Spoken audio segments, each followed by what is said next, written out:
سورہ روم آیت نمبر 21 میں اللہ پاک فرماتے ہیں،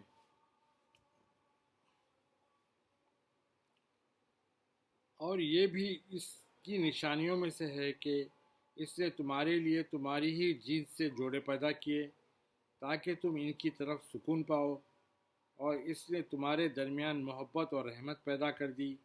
بے شک اس نظام تخلیق میں ان لوگوں کے لیے نشانیاں بھی ہیں جو غور و فکر کرتے ہیں۔ آیت نمبر 22 میں اللہ پاک فرماتے ہیں، اور اس کی نشانیوں میں سے آسمانوں اور زمینوں کی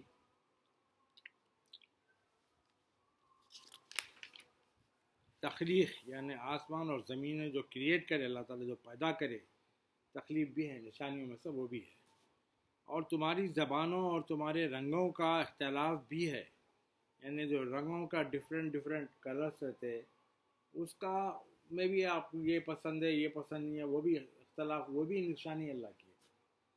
اور تمہاری زبانیں ڈفرینٹ لینگویجز جو تمہارے ہیں، اس میں بھی اللہ کی نشانی ہے۔ بے شک اس میں اہل علم و تحقیق کے لیے نشانیاں ہیں، جو علم رکھتے ہیں، جو لوگ ریسرچ کرتے رہتے ہیں، ان کے لیے نشانیاں ہیں۔ آیت نمبر 23 میں اللہ پاک فرماتے ہیں، اور اس کی نشانیوں میں سے رات اور دن میں تمہارا سونا اور اس کے فضل یعنی رزق کو تمہارا تلاش کرنا بھی ہے، اس میں بھی نشانی ہے۔ بے شک اس میں ان لوگوں کے لیے نشانیاں جو غور سے سنتے ہیں۔ آیت نمبر 24 میں اللہ پاک فرماتے ہیں، اور اس کی نشانیوں میں سے یہ بھی ہے کہ وہ تمہارے ڈرانے اور امید دلانے کے لیے بجلی دکھاتا ہے، اور آسمان سے بارش کا پانی اتارتا ہے، پھر اس سے زمین کو اس کی مر جانے کے بعد زندہ و شاداب کر دیتا ہے۔ بے شک اس میں بھی ان لوگوں کے لیے نشانیاں جو عقل سے کام لیتے ہیں۔ آیت نمبر 25 میں اللہ پاک فرماتے ہیں، اور اس کی نشانیوں میں سے یہ بھی ہے کہ آسمان و زمین میں اس کا نظام امر کے ساتھ قائم ہے، یعنی سسٹم ہے نا، آسمان کا پورا یونیورس کا سسٹم ہے نا۔ پھر جب وہ تم کو زمین سے نکلنے کے لیے ایک بار پکارے گا تو تم اچانک باہر نکل آؤ گے۔ جب دفنا کے جب قیامت میں ایک بار پکارے گا نکلو باہر، تو نکل کے آؤ گے۔ آیت نمبر 26 میں اللہ پاک فرماتے ہیں، اور جو کچھ آسمان اور زمینوں میں ہے سب اسی کا ہے، سب اسی کی اطاعت گزار ہے۔ آیت نمبر 27 میں اللہ پاک فرماتے ہیں، اور وہی ہے جو پہلی بار پیدا کرتا ہے، پھر اس کا اعادہ کرتا ہے، اس کو پروٹیکٹ کرتا ہے، اور یہ دوبارہ پیدا کرنا اس پر بہت آسان ہے۔ اور آسمان اور زمین میں سب سے اونچی شان اللہ ہی کی ہے،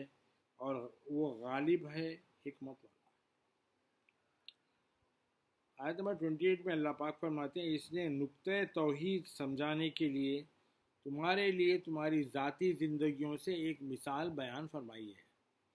نقطۂ توحید کیا ہے؟ یعنی اللہ کے ایک ہونے کی بات، اس کو سمجھانے کے لیے اللہ تعالیٰ کیا کرے، تمہاری ذاتی زندگیوں میں سے ایک مثال بنائے۔ وہ کیا مثال سنو، کہ کیا جو لونڈی غلام تمہاری ملک میں ہے، اس مال میں جو ہم نے تمہیں دیا ہے شراکت دار ہے؟ یعنی اللہ تعالیٰ میرے کو جو مال دیا، تو اب وہ میرے پاس کے جو نوکراں اس کے پارٹنر ہے کیا؟ ہے کہ تم سب اس کی ملکیت میں برابر ہو جاؤ؟ یعنی اللہ کی ملکیت میں سب جنے کیسا برابر ہو سکتے؟ جیسا ایک مالک کے ساتھ نوکر غلام برابر نہیں ہو سکتا، اسی طرح اللہ کی ملکیت میں سب ایک برابر کیسا ہو سکتے کیا؟ مزید یہ کہ کیا تم ان سے اسی طرح ڈرتے ہو جس طرح تمہیں اپنوں کا خوف ہوتا ہے؟ یعنی تمہارے غلام لونڈیوں سے تم اس طرح ڈرتے ہو جس طرح تمہارے ماں باپ سے تمہارے کو خوف ہوتا ہے، جس طرح تمہارے بھائی بہن سے تم ڈرتے ہو، اس طرح تمہارے لونڈیوں سے غلاموں سے ڈرتے ہو کیا تم؟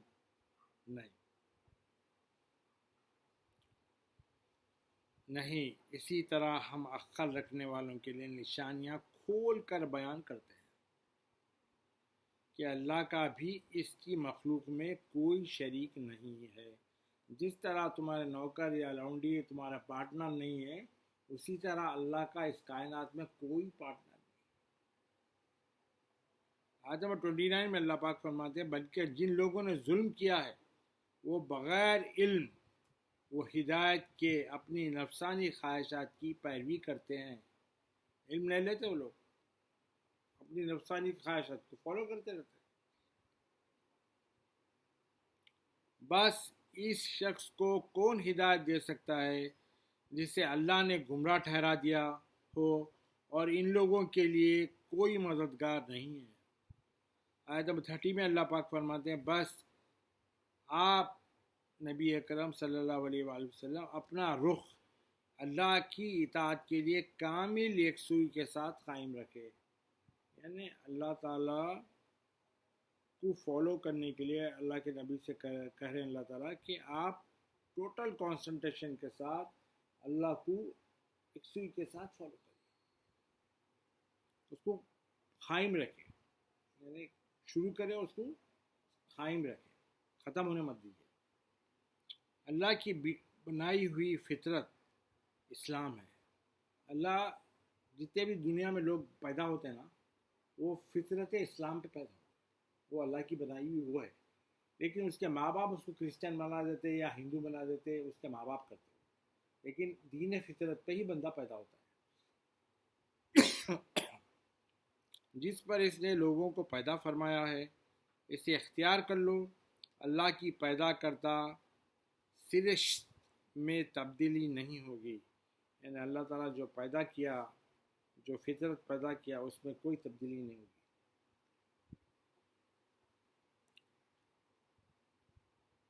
یہ دین مستقیم ہے، یعنی سیدھا راستہ ہے، لیکن اکثر لوگ ان حقیقتوں کو نہیں جانتے۔ آیت نمبر 30 میں اللہ پاک فرماتے ہیں اسی کی طرف رجوع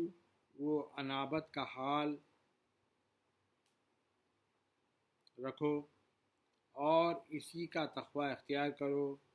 اور نماز قائم کرو اور مشرکوں میں سے مت ہو جاؤ۔ آیت نمبر 32 میں اللہ پاک فرماتے ہیں ان یہود و نصارہ یعنی جوز اینڈ کرسچنس میں سے بھی نہ ہو جاؤ، یعنی ان کا ریلیجن بھی جا کے ایکسیپٹ مت کرو، ان کے اندر سے بھی نہ ہو جاؤ، نہ ہونا، جنہوں نے اپنے دین کو ٹکڑے ٹکڑے کر ڈالا اور وہ گروا در گروا ہو گئے، یعنی ان کے پاس گروپس کے اندر گروپس ہے، ہر گروہ اس ٹکڑے پر اتراتا ہے جو اس کے پاس ہے، ان کا گروہ جو ہے نا اتنے اوور کانفیڈنٹ ہے، اپنا جو گروپ ہے، اپنا جو طریقے سے وہ زندگی رہتے ہیں، گزارتے ہیں، جو چیز کو فالو کرتے ہیں اس کے اوپر کرتے ہیں، اتراتے ہیں۔ آیت نمبر 33 میں اللہ پاک فرماتے ہیں اور جب لوگوں کو کوئی تکلیف پہنچتی ہے تو وہ اپنے رب کو اس کی طرف رجوع کرتے ہوئے پکارتے ہیں، پھر جب وہ ان کو اپنی جانب سے رحمت سے لطف اندوز فرماتا ہے تو پھر فوراً ان میں سے کچھ لوگ اپنے رب کے ساتھ شرک کرنے لگتے ہیں، سب نہیں، کچھ لوگ۔ آیت نمبر 34 میں اللہ پاک فرماتے ہیں تاکہ اس نعمت کی ناشکری کریں جو ہم نے انہیں عطا کی ہے، بس تم چند روزہ زندگی کے فائدے اٹھا لو، پھر عنقریب تم اپنے انجام کو جان لو گے۔ آیت نمبر 35 میں اللہ پاک فرماتے ہیں کیا ہم نے ان پر کوئی ایسی دلیل اتاری ہے، کوئی ایسا ایویڈنس اللہ تعالیٰ نے اتارا ہے کیا جو ان بتوں کے حق میں شہادت کلام کرتی ہے، یعنی بتوں کے فیور میں کوئی ایسی چیز اللہ تعالیٰ اوپر سے اتارے کیا جنہیں وہ اللہ کے شریک بنا رہے ہیں۔ آیت نمبر 36 میں اللہ پاک فرماتے ہیں اور جب ہم لوگوں کو رحمت کا مزہ چکھاتے ہیں تو وہ اس سے خوش ہو جاتے ہیں، اور جب انہیں کوئی تکلیف پہنچتی ہے تو ان گناہوں کے باعث جو پہلے سے کر چکے ہیں تو فوراً مایوس ہو جاتے ہیں، جو خود کے کرے ہوئے گناہوں کی طرف سے کوئی تکلیف پہنچتی ہے تو فوراً مایوس ہو جاتے ہیں۔ آیت نمبر 37 میں اللہ پاک فرماتا ہے کیا انہوں نے نہیں دیکھا کہ اللہ جس کے لیے چاہتا ہے رزق کشادہ کر دیتا ہے اور جس کے لیے چاہتا ہے تنگ کر دیتا ہے، بے شک اس میں ان لوگوں کی نشانیاں ہیں جو ایمان رکھتے ہیں۔ آیت نمبر 38 میں اللہ پاک فرماتے ہیں بس آپ خرابت داروں کو اس کا حق ادا کرتے رہو، یعنی رسول اللہ سے فرما رہے ہیں اللہ تعالیٰ کہ تم اپنے رشتہ داروں کا حق، ان کا جو حق تم پہ بنتا ہے وہ ادا کرتے رہو، اور محتاج اور مسافر کو ان کا حق، جو محتاج ہے ان کو بھی اور مسافر جو ہے ان کا بھی حق، اور یہ ان لوگوں کے لیے بہتر ہے جو اللہ کی رضامندی کے خواہش مند طلب کرتے ہیں، اللہ راضی ہونا بلکہ ان کے لیے بہتر ہے، اور وہی لوگ مراد پانے والے ہیں، جو اللہ کی رضامندی چاہتے ہیں وہی لوگ ایکچولی میں سکسیس ہونے والے ہیں۔ آیت نمبر 39 میں اللہ پاک فرماتے ہیں اور جو مال تم سود پر دیتے ہو تاکہ تم اثاثہ لوگوں کے مال میں مل کر بڑھاتے رہے تو وہ اللہ کے نزدیک نہیں بڑھے گا، یعنی یہ سود جو انٹرسٹ آتے رہتا، جو اپنے پیسے بڑھاتے رہتے نا، وہ اللہ کے نزدیک وہ پیسے بڑھتے نہیں۔ اور جو مال تم زکوٰۃ و خیرات میں دیتے ہو فقط اللہ کی رضا چاہتے ہوئے تو وہی لوگ اپنا مال عند اللہ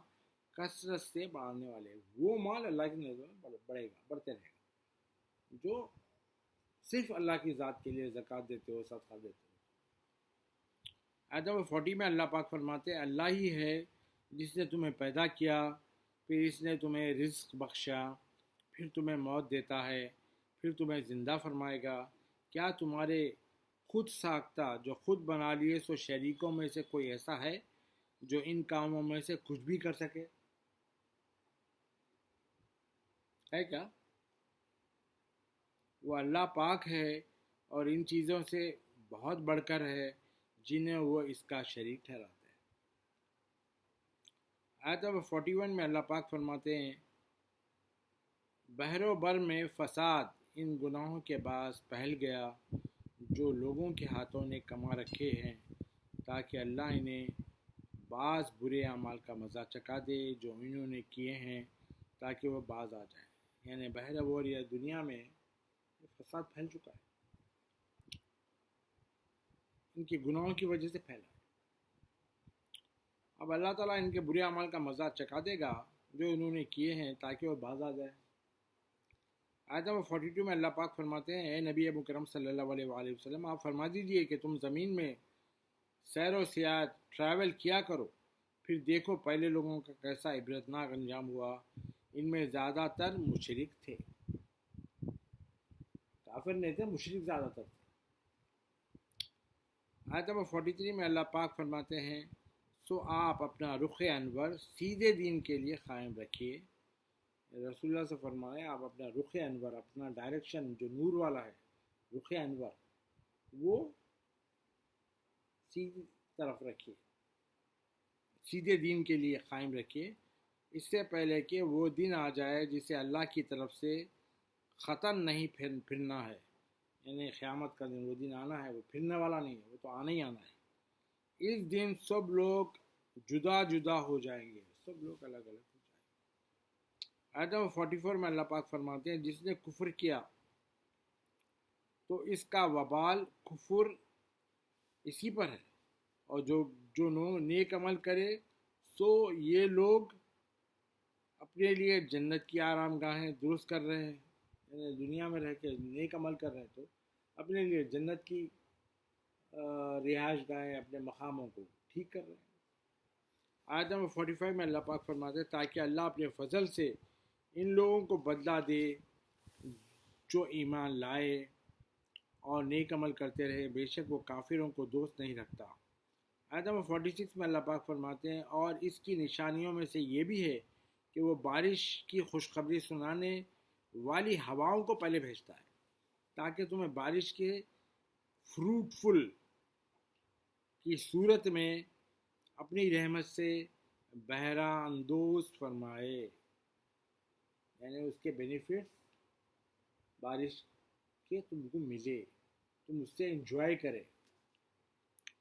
اور تاکہ ان ہواؤں کے ذریعے جہاز بھی اس کے حکم سے چلیں، سمندروں میں جو ہواؤں سے کے ذریعے اللہ کے حکم سے چلتے ہیں جہاز.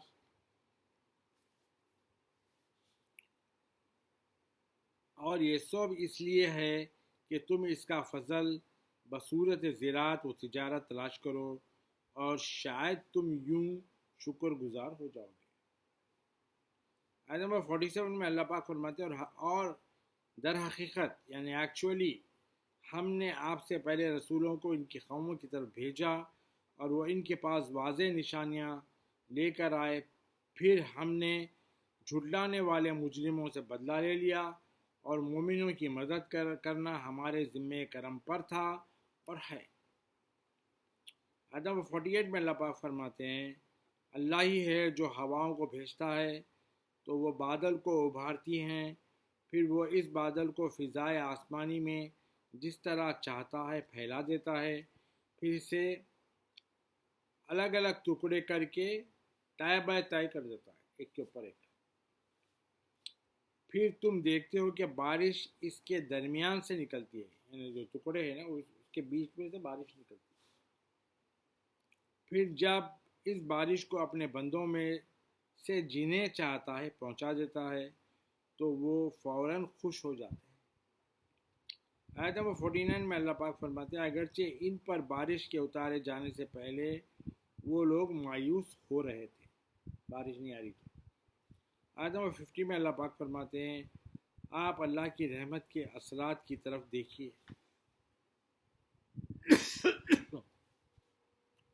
اللہ تعالیٰ رسول اللہ سے فرما رہے ہیں کہ آپ اللہ کی رحمت کے جو ایفیکٹس ہے اس کو دیکھیے، وہ کس طرح زمین کو مر جانے کے بعد زندہ فرما دیتا ہے، اور بے شک وہ مردوں کو بھی اسی طرح ضرور زندہ کرنے والا ہے اور وہ ہر چیز پر خوب قادر ہے.